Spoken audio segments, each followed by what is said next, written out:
Halo guys, welcome back to my channel, tempat belajar untuk lulus tes CPNS Kalites tahun 2023 bersama saya, Venesia Simanjuntak. Kali ini kita akan belajar tes wawasan kebangsaan dan ini merupakan FRTWK yang keluar pada CPNS 2021 mengenai nasionalisme. Sebelum masuk ke soal, kita belajar sedikit materi mengenai nasionalisme. Apa sih itu nasionalisme? Nasionalisme adalah semangat kebangsaan atau kesetiaan tertinggi atas setiap pribadi yang harus diserahkan kepada negara. Ada dua arti dalam nasionalisme.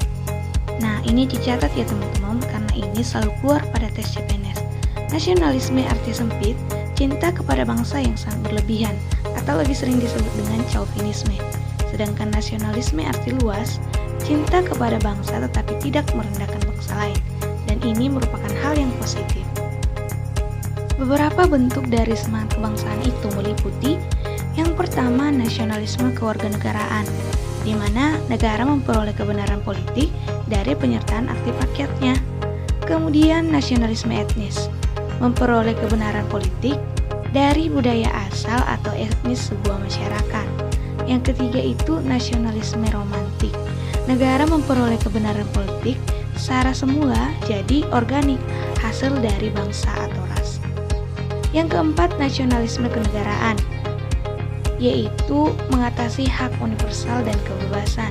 Untuk nasionalisme agama, negara memperoleh legitimasi politik dari persamaan agama. Nah, ini merupakan macam-macam dari semangat kebangsaan dan hal ini juga cukup sering keluar pada tes CPNS di tahun 2021.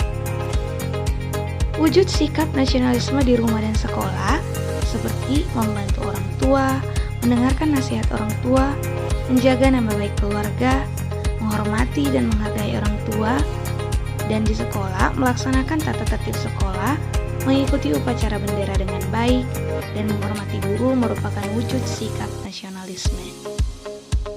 Soal-soal sederhana seperti ini juga sering muncul untuk melihat wujud sikap nasionalisme kita. Nah, sekarang kita akan bahas soal yang pertama. Dan seperti biasa, teman-teman jawab terlebih dahulu ya. Oke, baiklah, sudah jawab jawabannya. Kita akan jawab secara bersama-sama. Nasionalisme ini disebut sebagai nasionalisme organik atau nasionalisme identitas. Nasionalisme ini merupakan lanjutan dari nasionalisme etnis, di mana negara memperoleh kebenaran politik secara semula, jadi atau organik hasil dari bangsa atau ras. Penjelasan di atas merupakan ciri-ciri dari nasionalisme. A. Nasionalisme kewarganegaraan. B. Nasionalisme romantik.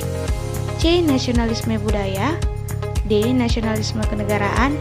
Dan E. Nasionalisme agama. Jawabannya adalah B. Nasionalisme romantik. Mari kita analisis jawaban secara bersama-sama.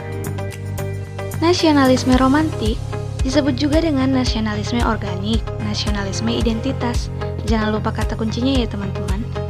Jadi, negara memperoleh kebenaran politik secara semula, jadi organik hasil dari bangsa atau ras menurut semangat romantisme. Untuk jawaban yang lain, yang sudah kita pelajari bersama di awal, nasionalisme kewarganegaraan, negara memperoleh kebenaran politik dari penyertaan aktif rakyat, nasionalisme etnis dari budaya asal, nasionalisme romantik dari bangsa atau ras, nasionalisme kenegaraan untuk hak universal, dan nasionalisme agama dari persamaan agama. Kita masuk untuk bahas soal yang kedua. Seperti biasa, jawab sendiri dulu ya teman-teman. Baik, sudah dapat jawabannya, mari kita bahas bersama-sama. Keputusan Mahkamah Internasional atau International Court of Justice menyatakan bahwa sengketa Sipadan dan Ligitan dimenangkan oleh A. 17 Desember 2002 Indonesia, B. 17 Desember 2002 Malaysia, C. 17 Desember 2003 Indonesia, D. 17 Desember 2003 Malaysia, E. 17 Desember 2004 Indonesia. Jawabannya adalah B. 17 Desember 2002 Malaysia. Sengketa Pulau Sipadan dan Ligitan dibawa ke International Court of Justice atau ICJ. Kemudian pada hari Selasa 17 Desember 2002, ICJ mengeluarkan keputusan tentang kasus sengketa kedaulatan Pulau Sipadan dan Ligitan antara Indonesia dengan Malaysia, dan kasus ini dimenangkan oleh Malaysia. Kita masuk ke soal yang ketiga. Jawab dulu ya teman-teman. Baik, sudah dapat jawabannya. Soal ketiga, sengketa Sipadan dan Ligitan adalah persengketaan Indonesia dan Malaysia atas pemilikan terhadap kedua pulau yang berada di Selat Makassar, yaitu Pulau Sipadan dan Pulau Ligitan. Munculnya kembali sengketa Sipadan dan Ligitan disebabkan karena A. Perbedaan pemahaman status quo Pulau Sipadan dan Ligitan antara Indonesia dan Malaysia. B. Pembangunan resor wisata oleh Malaysia di Pulau Sipadan dan Ligitan. C. Pembangunan kotej oleh Indonesia di Pulau Sipadan dan Ligitan. D. A dan B benar. E. A dan C benar. Jawabannya adalah D. A dan B benar.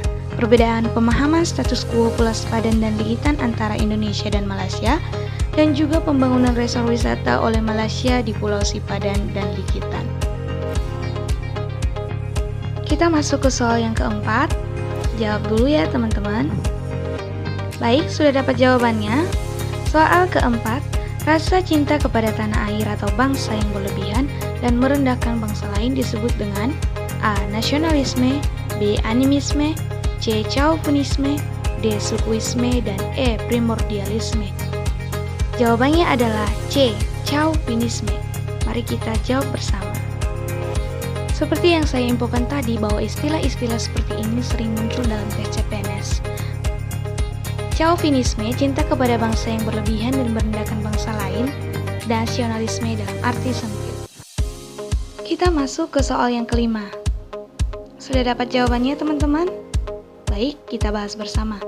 Nasionalisme itu sendiri memiliki prinsip-prinsip utama yang biasa disebut pilar nasionalisme sebagai berikut, kecuali A. Unity, B. Liberty, C. Clarity, D. Equality, dan E. Personality. Jawabannya adalah C. Clarity. Mari kita analisis bersama jawabannya.